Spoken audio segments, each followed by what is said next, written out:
സങ്കീർത്തനങ്ങൾ അദ്ധ്യായം 12.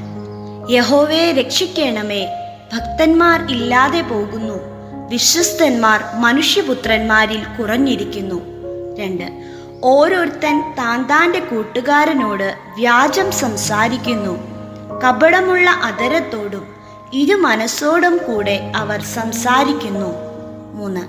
കപടമുള്ള അധരങ്ങളെയൊക്കെയും വമ്പു പറയുന്ന നാവിനെയും യഹോവ ഛേദിച്ചു കളയും. 4. ഞങ്ങളുടെ നാവുകൊണ്ട് ഞങ്ങൾ ജയിക്കും, ഞങ്ങളുടെ അധരങ്ങൾ ഞങ്ങൾക്ക് തുണ, ഞങ്ങൾക്ക് യജമാനൻ ആർ എന്ന് അവർ പറയുന്നു. 5.